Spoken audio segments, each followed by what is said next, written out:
In fact, let me tell you this. When we went home for our traditional wedding, you know, my friends came from the Oyo State, I mean from Yoruba place, and when they came with me, you know, shout out to all of them. They were there with me and all of that. And then the mom, they were caring, you know, feeding us, you know. But there was this fateful day they brought this food. I mean, swallow. I've forgotten what is the soup. Oh, it's a green. It's not Edikaikon. It's a green.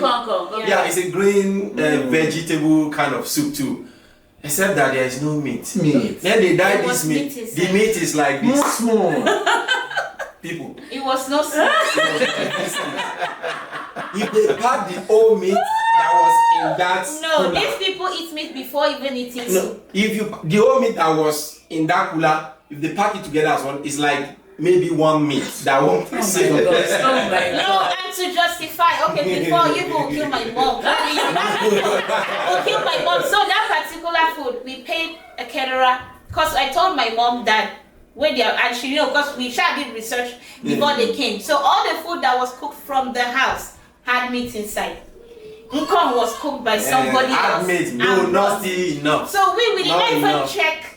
We just knew that caterer brought the food, and we because it was even late at night, I think, and we just said, let's go give them dinner before we now head back home. And what actually had happened was that the first two people that went to eat pack all the meat because you know they are used to having meat. So they just they didn't think like okay other people also that will be eating this thing. They thought maybe there's meat somewhere. So they pack all the meat. Then the next person got there. I was like, no meat to eat. So and we no meat, no swallow, no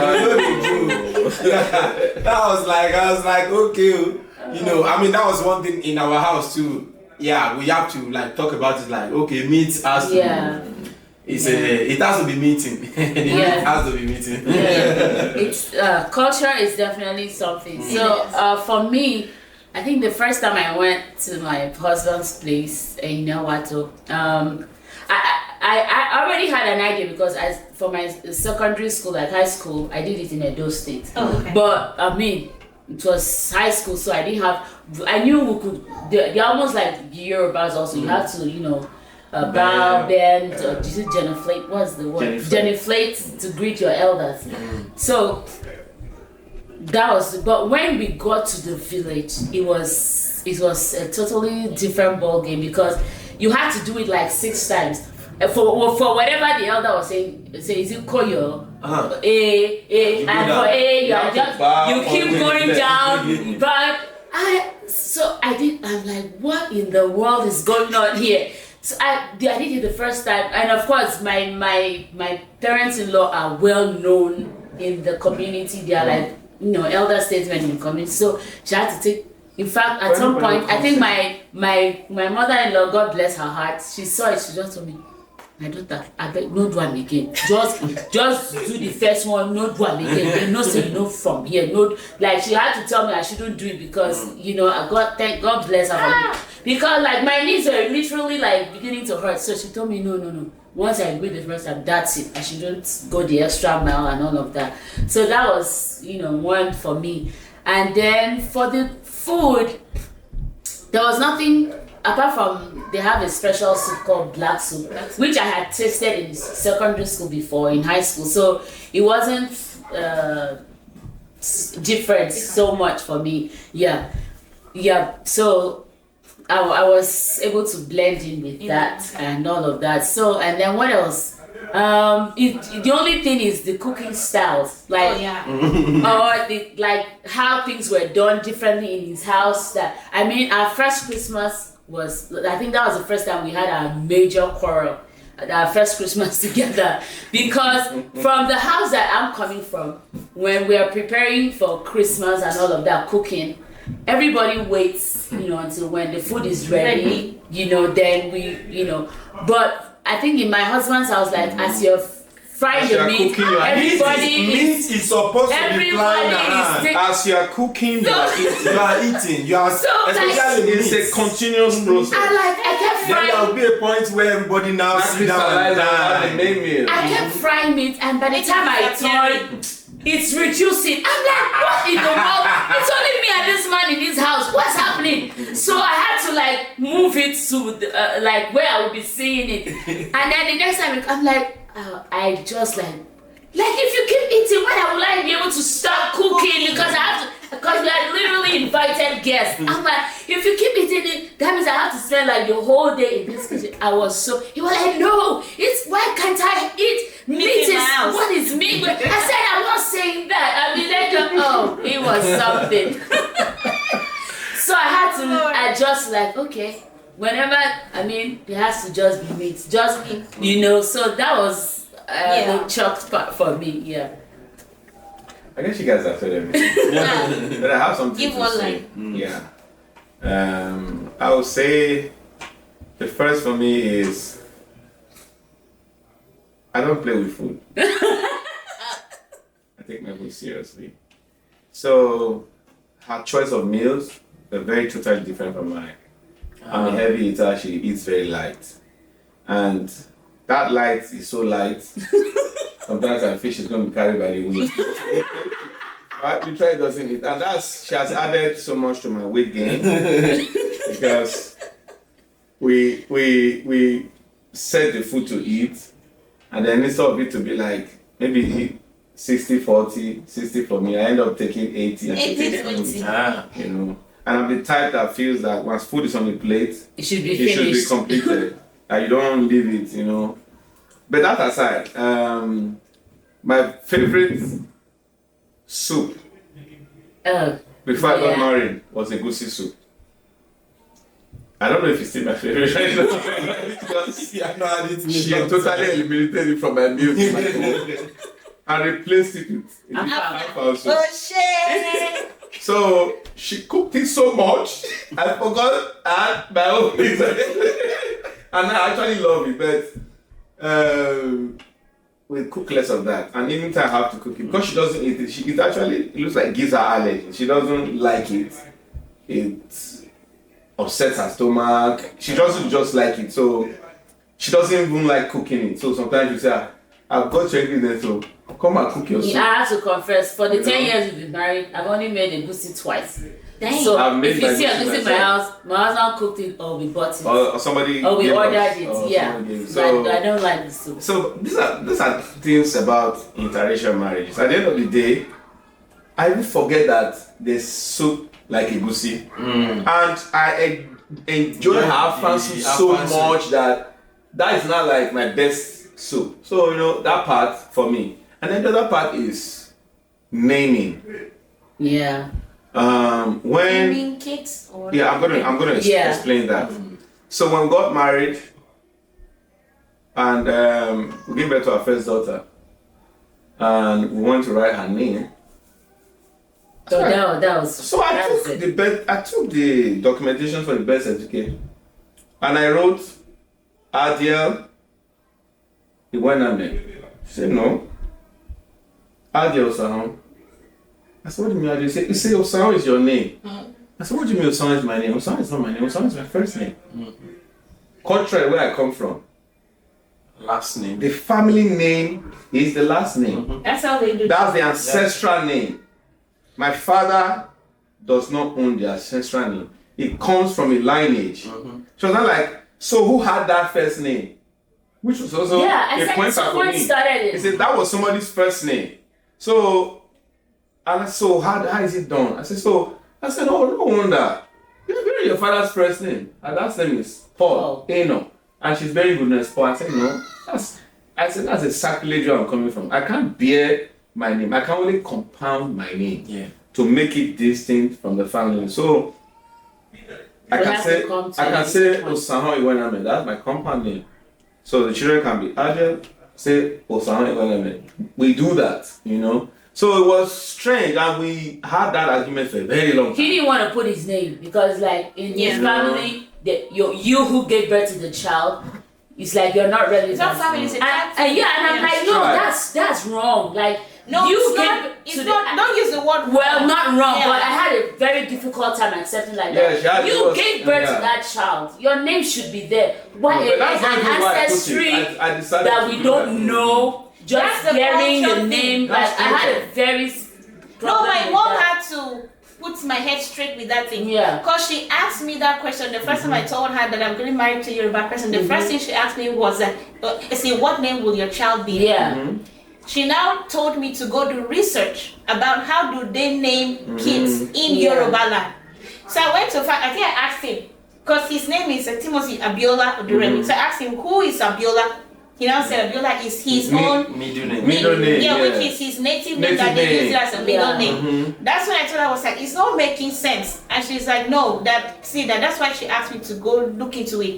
That most cultures don't have their father's name as their middle name, like we have in Calabar and Akwa Ibom side. So that was when my own, the only thing I asked him was that, since I'm from a different tribe and you're from a different tribe, please let's somehow merge names of the kids. So that way, when someone hear this child's name, we shall connect the child to Akwa Ibom and connect the child to Osun State and to know. So yeah, I get where you're coming from. I also get, because that cultural thing with that name thing is a really big issue. Yeah. So I'm glad we met somewhere. Like Yeah. my kids have his name and then the family The family name. So name. not just one family and then his name is completely forgotten. I had a very strong problem. In fact, I was ready to go meet my parents-in-law. Oh, seriously, I'm like, no, my husband's name cannot just go like that. I mean, he gave birth to these My children. name is not, and I always tell you, I don't have a name. I have a family name. That's my culture. Yeah. That's how it is. That's that, yeah. The Wenamen, the Oduremi, Yeah. I know, but come on. you know, Yeah. that's how it It's is. a really big thing. Yeah. Because it's only when Akwa Ibomites leave Akwa Ibom and get to other tribes that we find out that people don't use their Different, father's name as Yeah. their middle name. And that's why you Yeah. see a lot of people from that name bearing English name as last name. Yeah. You say, my name is Akman John. What's John? Akman John. Flip that name. You understand? And for me, I feel that if at all you should have a last name, it should be a native cultural name. Yeah. So that Not- you can not trace a where first you are name. from. Yeah, Yeah, so no, exactly, not yeah. the first name. Because we First also name is had an English we had name. this conversation We did, too. yeah, we But had. we had it before we got married. Yeah. We have always talked about this and all of that. The word, how do we undo this? And she was like, your son will be something Timothy. I said no. No, there's Yeah. nothing like that. Oduremi. Yeah, Oduremi That is is his name. that is the family name. So every other thing will line up. Will line with up. it. Exactly. Yeah. Oh, that's a good one. Yeah. So how has faith and shared values, help your relationship, your marriage over the years? I mean, considering different cultures and all, how has faith? I'll start with you, Rick. Okay, I'll say, for me, faith is the most crucial. Yeah. Faith takes precedence over culture. Yeah. Why? Because faith is what forms the totality of who we are and our spiritual essence. We are strong believers and we're trying to live our life and model it in a godly way. So for me, the Bible contains all truth, and everything we can be or would aspire to be has to align with our core Christian values. Yeah. So for me, that was even the basis of the relationship in the first place. Yeah. We met each other as believers, Christians, who believed in a shared faith, Jesus Christ, as Christians. And that was going to lead us and be our guide all through. So in every aspect of our life, raising children, interpersonal relationship, choosing friends, our faith was a share. We don't have friends in our inner circle who are not believers.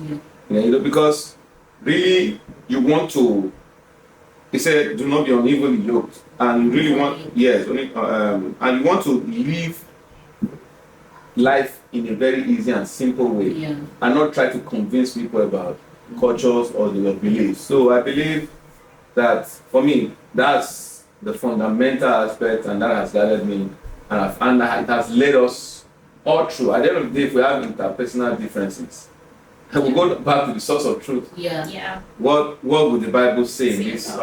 What does God say? So if man is trying to derail you or have a definite or a different view, what does the Bible truth say? And that's that. Yeah, awesome. And I think that's important. Like, if I read somewhere, I can't remember which book I read, and it said something. He said, raising a family with two values or two different religions is like trying to build one house but with different blueprints.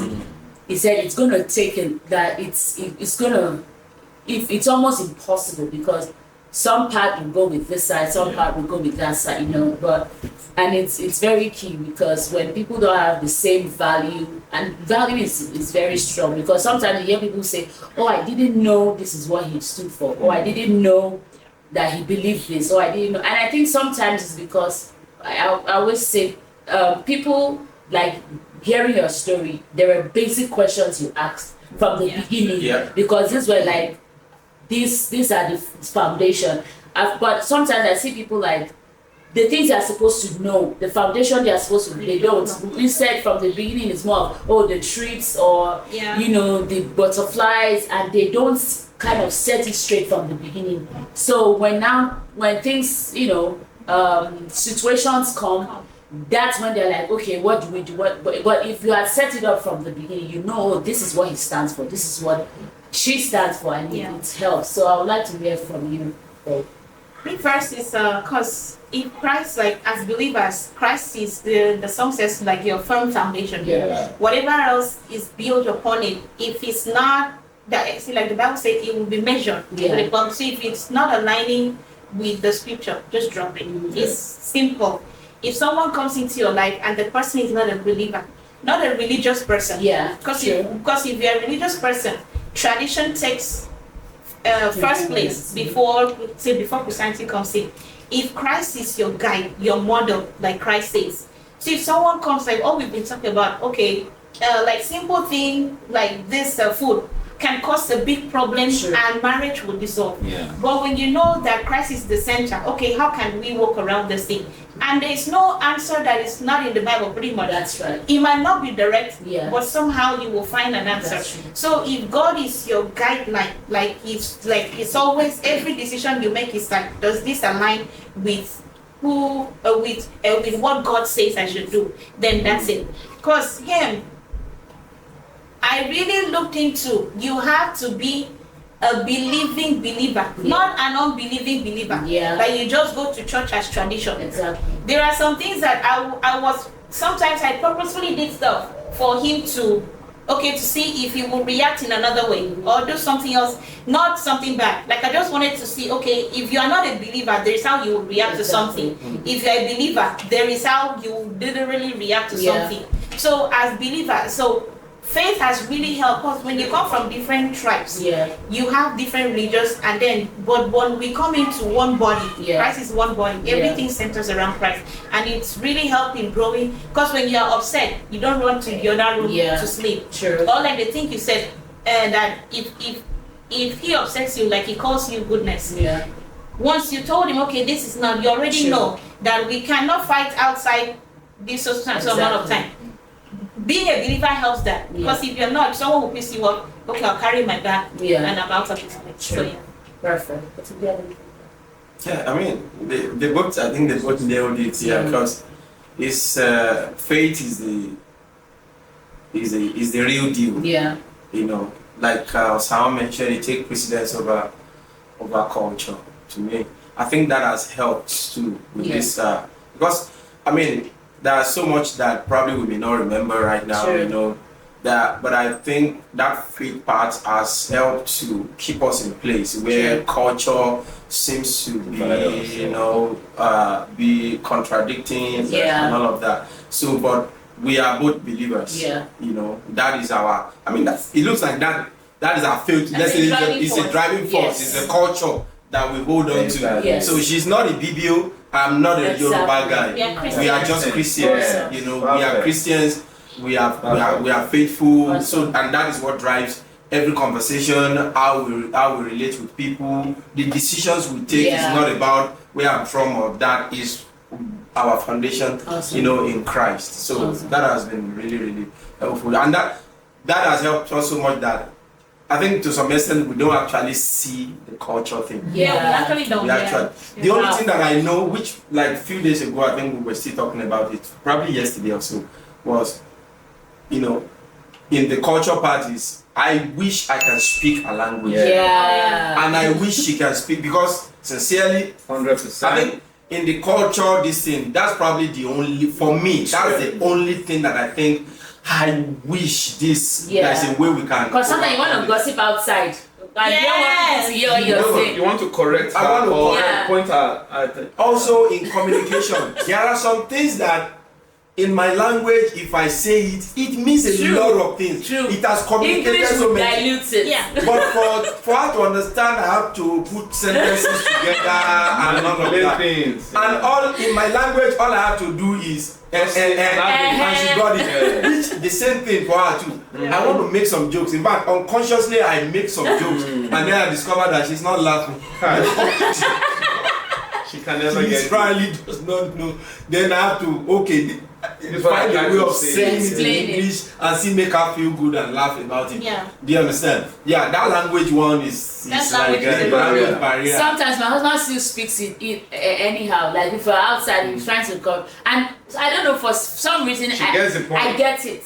He will just come and just. Because it's over time. Yeah, he will say something and then he's using his eyes at the same time. So I just somehow just get, oh, this is what he's trying to say, and I'll act. You know, so, so it happens. That's really true. That's true. All right, so 2 more questions and we'll call this a wrap. I think we spoke about this off camera and it was really heated. Like, as intercultural parents, what language are you using to raise your children? Because the problem we've seen that over time, kids from parents from different cultures most times end up just speaking only English. So what do you think, Uncle Tim? Professor Tim in this particular case. Okay, I mean, when it comes to language, so for me, I think, I like culture and all of that. You know, I love Yoruba. I'm a Yoruba guy. I mean, everyone that knows me, that I support Yoruba, what I do, you know, in my music, my creative side, we do Owambe and all of that. And the same thing, I love other cultures. I mean, if I don't love other culture, we would not even be married. You know, I would have sing to Yoruba kind of thing. So, but when it comes to language, so what my ideology, I may be wrong, it's just that I want to raise a child that want to compete with other children globally. Global You understand? As much as I want him to speak Yoruba, Yoruba will not get him will not give him the competitive edge that I want him to have with other children all around the world. Because those guys don't speak Yoruba. In fact, the things that you guys are fighting for, Yoruba does not give you the access. I mean, if there are stuff that maybe Yoruba language becomes a core part of it, it might be good for you too. But does that mean I don't want my son to speak Yoruba? I really want him to, and I have it planned that when he gets to a certain age, I will enroll him in Yoruba this and that, so that we can then also speak to him at home to enhance all of that. But my wife, on the other hand, don't talk for me now. Talk for yourself. Okay. And I'll try to talk for my own she will talk self. her own. Yeah. So that's what so for me, I believe like other kids in the world that they'll be competing with, they speak English. English is a global language, and on this side of the world where we have. So I want him to be able to speak that well. I don't want a situation where my child is in school, for example, now is in school and they are speaking to them, they are teaching them stuff, and it's not picking up because I am not doing things at home that is enhancing the knowledge he's getting from school. Even though I want him to speak Yoruba, but if they are teaching him sit, stand, I should say sit and stand at home also, so that he can corroborate with what they are teaching and enhance, he can learn faster. But they tell him sit, stand in school, then I'm here and say Joku dide. Your class will back sit and stand. You understand? So he's learning Joko Dide at the same time he's learning sit and stand. Will he not learn Joko Dide later? He will learn Joko Dide at the stand, but I think sit and stand will make him feel good. Because if at school, what every kid is responding to is sit, stand. If all of them are sitting down and they tell 4 kids stand up and they remain seated, they might even start to have a conversation that your kid is not doing well, you know. And it's not that he's not doing well, just that he's learning 2 things. Why they are learning 1. You understand? And it's catching up. So I want him to learn Yoruba, I want him to learn Ibibio, even if he maybe know Yoruba if it's Ibibio, because my wife is. No, you want him to learn English. I want him to learn English and be able to speak it well. Yeah. It is the system we are in. Yeah. You understand? I mean, like one thing I do say, like we are from Nigeria, and one thing that is very common about, you know, people from Nigeria, from our culture, is communication has really been a big barrier. Yeah. But is it that people cannot communicate? No, they can communicate, but it's just that they've been used to speaking Yoruba and all of that. They don't speak Yoruba in my workplace. You understand? I want to facilitate meeting. They don't speak Yoruba, so that means we need to pay more attention to speaking that English and get it well and all of that. You know, that's why I want my child to speak English, speak it well, and then we have Yoruba to it. So this is one thing I feel like, because I guess maybe it's time for people to know that you can disagree, to agree. Or you can agree to disagree. Now you don't have middle point. You shall meet somewhere. Because I really love, really love my kids to grow up. And if I have my way, the child will speak Ibibio, speak Yoruba, and speak English, and not just speak it, but fluently. That once you stand up to talk, and someone cannot detect where you're from. Because there's how you speak Yoruba or Ibibio. We have tonations. It gets into your English. If you can break out from the 3, and when you're talking, no one can figure out. They'll have to ask you where you're from. That's my own, I guess it's not fantasy. It's dream that I have for my kids. So now he's on this other side of the divide. Yeah, and I'm on the other side, because I want, if a child is growing up, this is what I'm thinking. Maybe child development stage. No, the people that expert. Expert. Your kids expert can help out or something. I feel that kids can learn whatever you teach them. They can learn it. And there are things in place in today's world. Both of us, at least, God has blessed us to be exposed into professional work. There are things that we know our kids cannot make that mistake, like this English thing.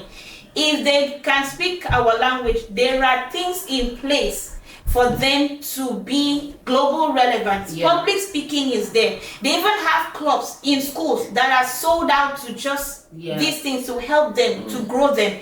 There are courses in school from infancy in this side of the world as they are growing. Because school already have curriculum for them. True. If we neglect culture at home, because we are in America already, you see a kid come out, where are you from? Oh, I'm from Indiana.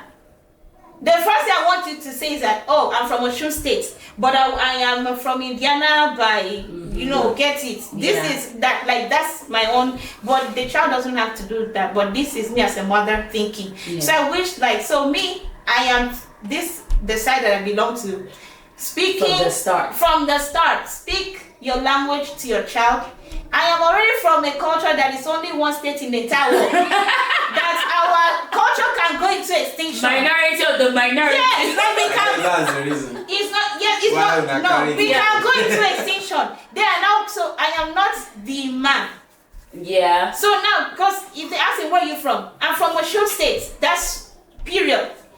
The only thing is that from my mother's side, I am from Akwa Ibom. So that's where I'm even an addendum to it. Thank you. So that's good. Your language even has a state. Mine doesn't have a state. We are just in a local government in a state. So that's it. That's where I'm heading. That's another. Yeah. But so that's my own. Okay. Way to it. For me personally, so although both of my parents are from the same community, they speak the same language, but because of my father's work as a pastor, missionary, we had to move states a lot. So I left my local government when I was 4 years old, and then we moved to Akwa Ibom State.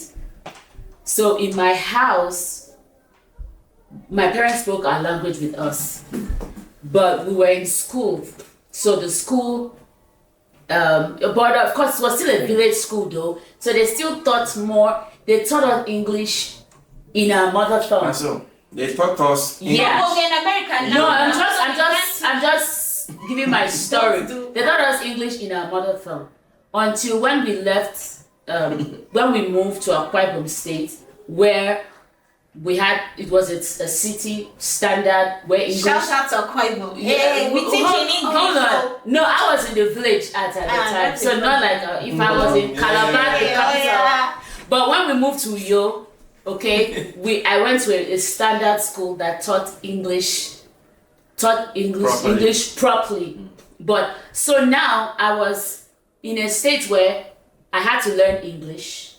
I had to still learn my mother tongue, and then I had to speak the local language, which was Ibibio. So able to communicate. To be able, so I had to, and I was 4 years old, going to 5. So my first degree is in linguistics, and we did a little about language and children. And I know that kids, for adults, we have to learn. Like, it's a conscious thing, you have to learn language. But for kids, there's something called acquire. Learning languages comes actually natural to children. So nobody taught me Ibibio. Because I was in an Ibibio environment, I just learned it. All of us in my house, apart from my last sister who was born in an Igbo, we had to move again. We moved to an Igbo state, speak Ibibio. Nobody taught us. So I get where you're saying, I also get where your husband is coming from. So all of us had to learn our language. We learned English and we learned Ibibio. Now when we moved to Enugu, the same thing happened. By that time, I was not always in Enugu. I was in Benin. So all my sister who was really there, she speaks Igbo. Nobody taught her because when we were in back in Nigeria and I had my siblings with me, it was when we were speaking, it was normal. So if it's so for kids, as long as you are speaking that language there you see, now we are in a country that one, we both speak different language. Yeah. Two, the environment does not support that because everybody, in fact, 90% of the people around us speak English. The school he goes to, everybody, 99%. The school he goes to speak English. At church, English. So the only time he's hearing any language is in the house. It's from home. So for me, what we can do if we have maybe family members who are staying with us at home who are able to speak that language. But we don't have. It will come very natural. So maybe you have to I get your point, consciously actually speak, but it comes with an age also. Maybe from time. Exactly. Not like when the child. At what age? I think from 2 years. When they start speaking, exactly. When they start language. talking and talking language. If already talking, sometimes you will throw thank you small. Literally, Becky, because just on one. Now this boy just on one. No, he's not yet speaking well. He's not speaking well. He's even managing to do that. No, that's the thing. Because you keep saying, even the dad, because we keep saying it, I'll be like, go to dada. Because you say it all the time. He's registering. His brain is developing. He's registering. Yeah. That's how I'm seeing it. So I have to start saying dakada, tete, go and fetch me water. You people cannot change my mindset. Well, you're not wrong. You're not wrong. So that's what I'm saying. That's what we are. Yeah. Baby, do you have anything to add to that? Yeah, I'll just be brief. Be on my side. If not so. Okay, so the thing is, it is easier for children to pick languages when both parents speak the same dialect or language. So for example, if Becky and Tim were both Yorubas, whether or not, let's even take out the aspect of at what time do we introduce it. Yeah. Just pick it up. Naturally, in the house, they will pick it. My parents were from the same village. It's just the way I don't know how I started speaking English. Same way. I don't know how I started speaking my native language. Remember. I know. sorry to cut you. Like me, all my siblings, it was only our elder sister that could speak Ibibio fluently.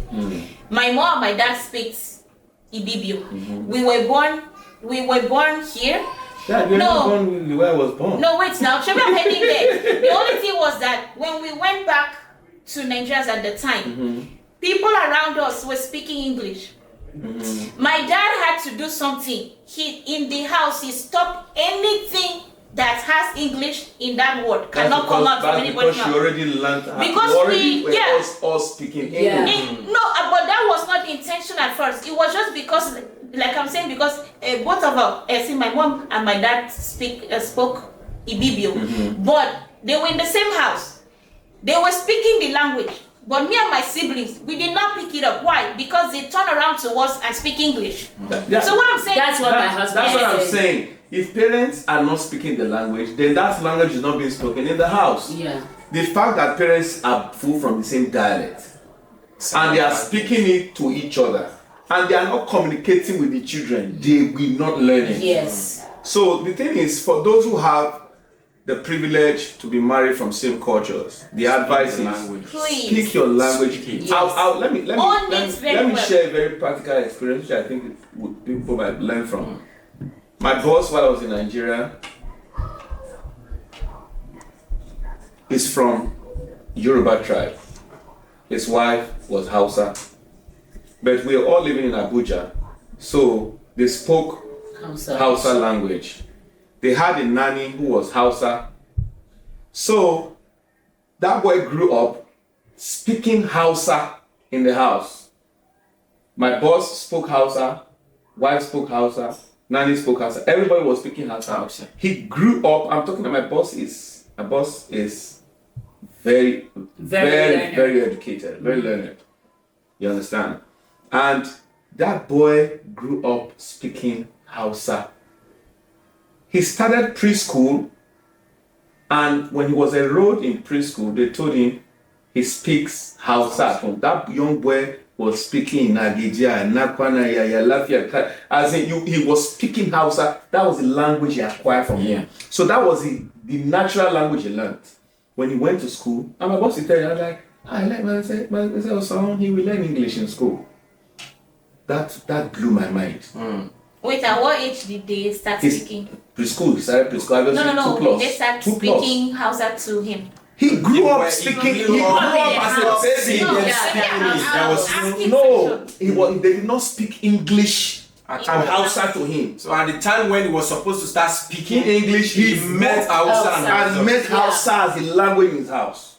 So the only language he learned as a child was Hausa. When he started school, in less than 6 months, I was already speaking English. Because at that age, it becomes natural. Yeah. So he learned with other children, and now not intentional, it will not come natural. speaks fluent English. Language is natural. He speaks fluent Hausa. Yeah. So parents who share, we are from different tribes. If I cannot be speaking my language now, we'll just be confusing these young folks. Yeah. So I always advise my wife, can you teach? I don't even have who to speak this language. When we were in Nigeria, can you teach this young girl? Your siblings are here. Can you speak the language with your siblings and extend it to her? Let her at least learn a dialect. So if we have siblings, speak that language, tone down on the English, and you see it, they will pick these things. When my siblings were with me, acquire it. When they hear people speaking it. When my siblings were with me, we spoke my language. Adele still till today, everything she learns from Nigeria, she's still able to say it she knows. So people know. Yeah. I don't have anybody around. It's just Yoruba and Ibibio. You will soon have. Amen. No. But for now, I will speak Ibibio. Please, don't make it a distinction.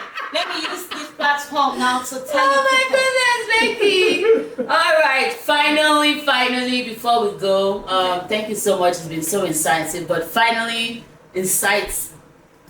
Before we go, I would like your last words. What are your advice to people who want to do this, who are in intercultural relationship and want to do this? What is your advice to successful intercultural? Okay. Yeah. I think patience. Yeah. Patience is a virtue. Yeah. So you need to have it with each other, you know. And I think just everything that works well for marriage generally will help in intercultural relationship. So just be patient with each other and be conscious of the fact that you are not from the same culture. So when things are not, I mean, somebody have been used to doing something for 30 years, and you just met this person, and you want this person to start doing what you have been doing for 30 years, to start doing it the next day or within a year, or you guys are just been married 2-3 years.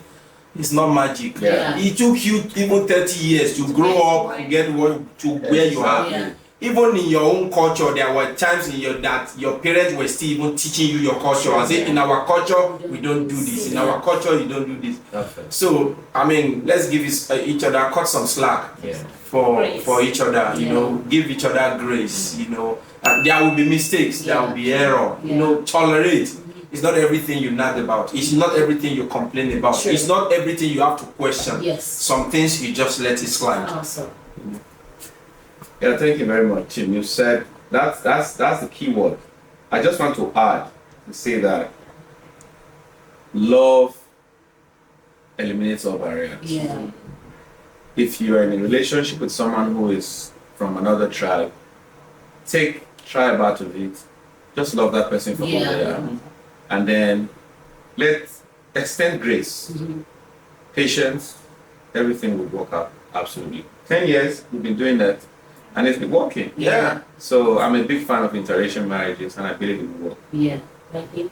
Thing to add to that too is that when picking a partner, not even if with interracial, God is the center of the person. If the person is not a believer, that alone will help solve like 80% of the problem, because by the time you want to react to something, you know, as a believer, you react to things differently than an unbeliever. So that will help in eliminating issues, quarrels. Because I can't remember if at least it's been 3 years, we've not had any strong intense argument, breaking bottles. No, because that's the thing, you can't cross a boundary. And it's not because that's even outside an interracial. Once you marry the person because the person is a believer, you're a believer, and that's the foundation for it. I think I just want to add this because I think we mentioned that the other time, but it's okay also to stress that more. See, we're talking about intercultural. In marriage, I'm talking from the place of a believer.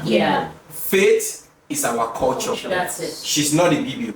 I am not Yoruba. We are believers. And that guides everything that we do. The decision we take it based on our faith culture. So regardless of where we came from and all of that, we are born again. We are newborn in Christ, and we are newborn. That guides. That's the principle for us, not a BBO. Of course, all of that. So when those fraction of this come, we come back to how would we react as a Christian, as a believers, not how will the BBO or Yoruba. Awesome. Wow. This has been so insightful, and I hope you learned a lot. So if you are a couple who is also an intercultural couple, please share your own thoughts, share your experience, and let other people also learn, on the comment section. We really, really want to hear from you. Thank you so much to our guests for coming. I really enjoyed having this talk with you guys. So please like, subscribe, share, and put on the notification bell so that you will always have a notification when a new post is made. Till we come your way next time, have a lovely time, and bye. Bye.